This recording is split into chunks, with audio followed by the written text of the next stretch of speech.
My name is Keith Teo, and I'm a painter working with abstraction, and I'm based in Singapore.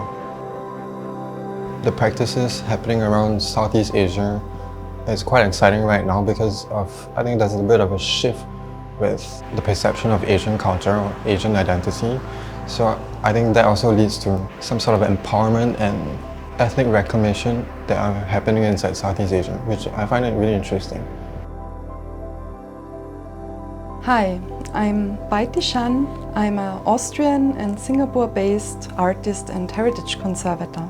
In my artistic praxis, I try to build up connections between people and cultures, and S.E.A is exactly the platform where I can meet and reach out to interesting people with a various background.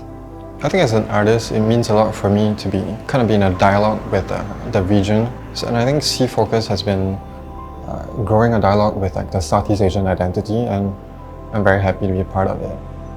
So in every pandemic or every crisis in life, that shows us how much we rely on resilience as individuals, as society, or as nation.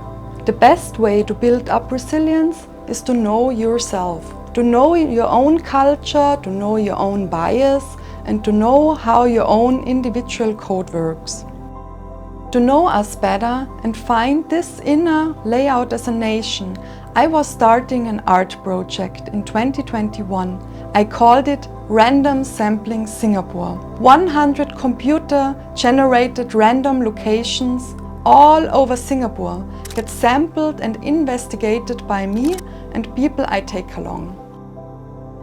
The idea of using technology in my practice has been fascinating because of when I go into the nuances of using 2D softwares and the tools that I work with, and that kind of feeds the analog process of painting. And I think that kind of created a whole system with painting for me. And I think the whole idea of traditional and non-traditional is also something that I like with that. My cyber embroidery shows our inner code we have.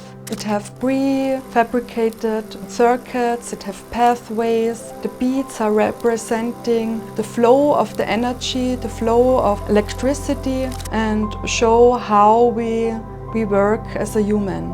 I think I paint gradients, I paint these textures of different things. It's not necessarily profound, but I think in the making of it, it becomes profound for me. And I think for the works also, it's quite influenced with gestural abstraction, with a kind of immediacy and a kind of gestural brushstrokes, and with this sort of childlike mark making and scratches, which are present in the works.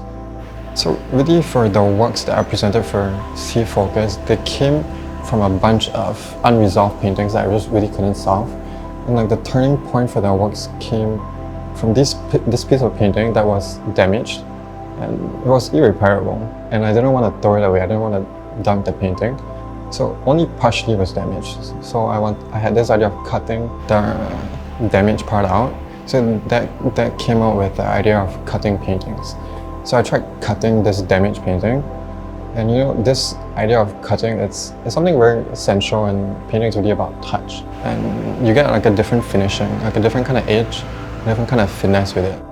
With my works at S.E.A, I hope to build bridges between people and cultures and encourage people to have interesting conversations around art and around the area, and to connect with each other.